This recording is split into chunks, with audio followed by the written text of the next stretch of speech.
Vamos entender um pouco como era que era o entorno histórico do momento que Francisco viveu. Francisco viveu na Idade Média, né? A Idade Média começou quando caiu o Império Romano e terminou com a tomada de Constantinopla pelos turcos. Essas são duas referências que os historiadores usam.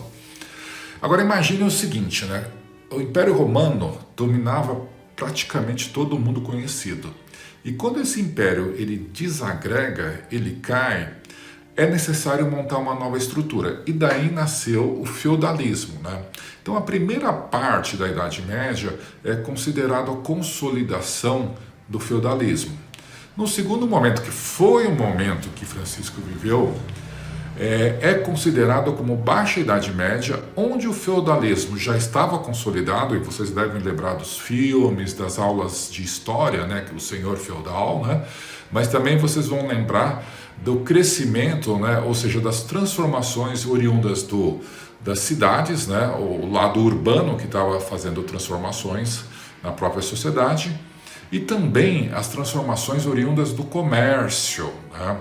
Então, essas duas transformações, tanto da formação das cidades, quanto da importância dos comerciantes, né, do comércio em si, configura esse momento onde Francisco viveu.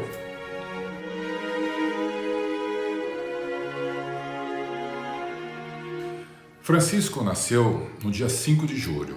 Os historiadores não têm certeza se foi em 1181 ou 1182. Mas com certeza entre esses 2 anos. E ele veio a falecer em 1226, no dia 3 de outubro. Como ele foi sepultado no dia 4, o dia de São Francisco passou a ser 4 de outubro. Então a comemoração normalmente que a igreja faz é no dia do falecimento ou sepultamento dos santos, né? Então essa data que se torna o dia oficial do santo. Então, o dia oficial de São Francisco é 4 de outubro. E tem um detalhe interessante, né? Nessa época tinha uma relação muito intensa entre os comerciantes, a classe social da qual Francisco fazia parte, e os nobres, né? E a gente vai detalhar um pouquinho como é que era essa relação, né, dos comerciantes com a nobreza. Vamos lá entender um pouco melhor isso. Na origem, essa disputa era, na verdade, uma guerra entre o papado, que eram os guelfos, né, e o Sacro Império Romano-Germânico, que eram os gibelinos, cujo imperador era o Barba-Roxa. Barba-Roxa invadiu todas aquelas cidades italianas, né, e tomou posse, né, e ficou reinando em parceria com senhores feudais. Então, dessa forma, ele protegia os senhores feudais, né? Havia um mútuo interesse, né? E eles protegiam contra rebeliões, né? Mantinham a plebe meio dominada. Então, tinha toda uma situação que não era muito favorável para a maioria da população.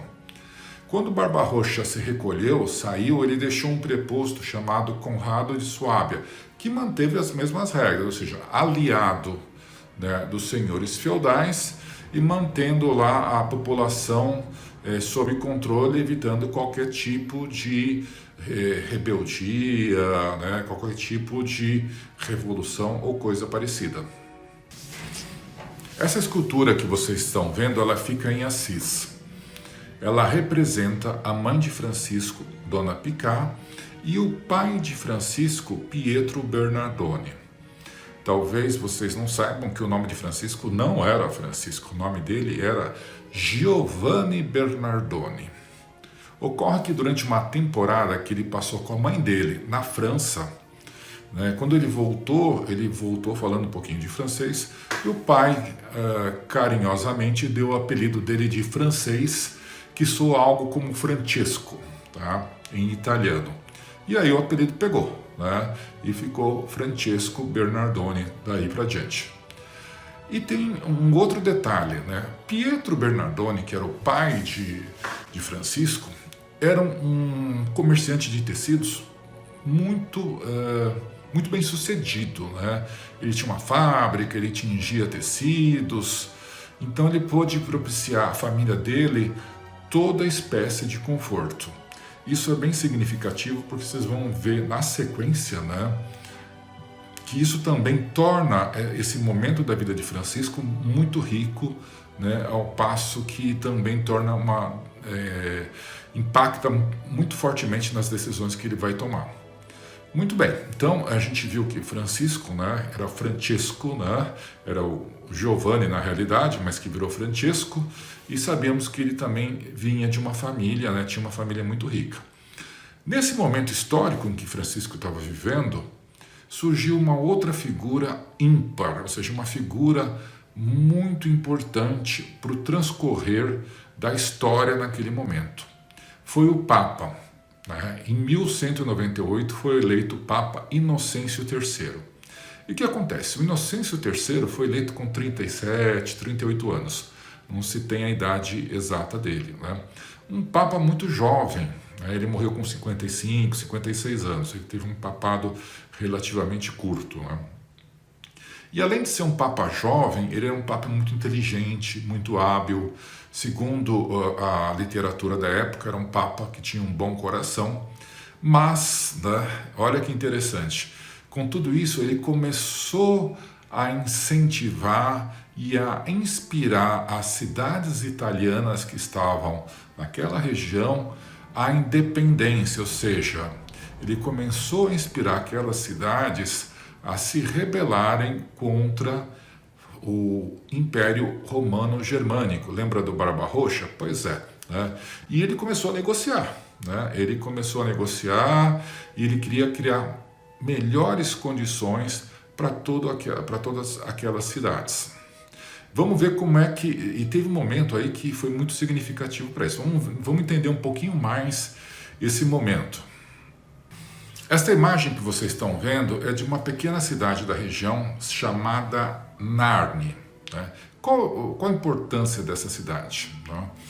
Pessoal, lembra do Inocêncio III? Pois é, ele negociou com o Império Romano Germânico, com o Conrado de Suábia, que eu já tinha mencionado para vocês, e o Conrado cedeu às exigências do Papa. Olha que o Papa era um hábil negociador. Né? E isso motivou e inspirou as cidades, né, ao redor a também se rebelarem contra os senhores feudais e até contra os soldados do Império Romano Germânico que estavam lá nas cidades. Né? E isso ocorreu em Assis. E Francisco, ele tinha 16 anos na época, né? Ele participou ativamente dessa luta. Então, quando os habitantes, né, de Assis souberam o que Inocêncio III tinha negociado lá em Narni, ou seja, que o Conrado tinha cedido às exigências do Papa, né, imediatamente a população de Assis tomou a fortaleza de Roca, que ficava em cima, assim, numa região montanhosa, né, e começou a invadir, né, tomou as casas, né? E os senhores feudais que moravam naquela região tiveram que fugir correndo, né? E eles fugiram para Perugia, que era uma outra cidade que ficava a uns 25 quilômetros de distância. Fugiram, né? Escaparam. E olha que interessante, pessoal, dentre né, esses senhores feudais que fugiram, estava uma família e tinha uma menina aí de uns 12 anos, né, uma adolescente chamada Clara. Exatamente a Clara que vocês estão imaginando, né? Ela fugiu junto com os pais para Perugia. Eu vou mostrar uma cena de um filme que retrata esse momento, né, da tomada da fortaleza de Roca e o personagem que interpreta Francisco. Então, só para contextualizar, para vocês assim, terem um visual de como era na época e o que efetivamente ocorreu. Rápido! Vamos!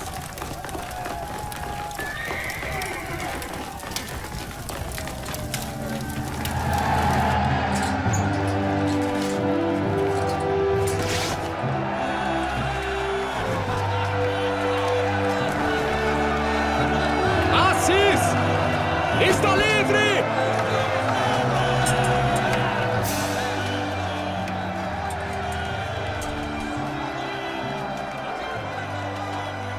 Muito bom.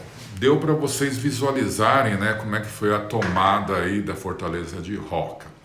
Acontece que a disputa não acabou nesse momento. Os senhores feudais que estavam em Perugia se juntaram com os senhores feudais de Perugia e começaram a negociar uma volta para Assis, né? E claro que não houve uma negociação, nunca chegou-se a um contento e houve uma disputa, e essa disputa ela ocorreu 3 ou 4 anos depois, justamente numa ponte chamada Ponte San Giovanni, desculpa, né? E nessa ponte, ou seja, na região dessa ponte que ficava mais ou menos no meio do caminho entre Perugia e Assis, os habitantes de Assis que foram para a luta, né, eles foram derrotados, né? Os senhores feudais, ex-senhores feudais de Assis, senhores feudais de Perugia, ganharam a guerra. E Francisco estava lá, ele tinha 20 anos, foi para a luta e ele acabou sendo preso, né? Ele foi preso e foi enviado para as masmorras de Perugia. Então, não sei se todo mundo sabe, mas Francisco passou uma temporada na cadeia. E aí eu vou ler para vocês um trecho que tirei do livro, bem interessante, do Inácio, né, que ele fala ele relata um ponto que merece talvez a nossa atenção, né? Eu vou ler para vocês. Para o mundo ser construído, outro mundo tem que desmoronar anteriormente. E não há granadas que arranquem pela raiz uma edificação. Os edifícios humanos morrem pedra por pedra. Na prisão de Perúcia começou a morrer o filho de Bernardone e a nascer Francisco de Assis. Vamos tentar então entender como é que transcorreu toda essa mudança?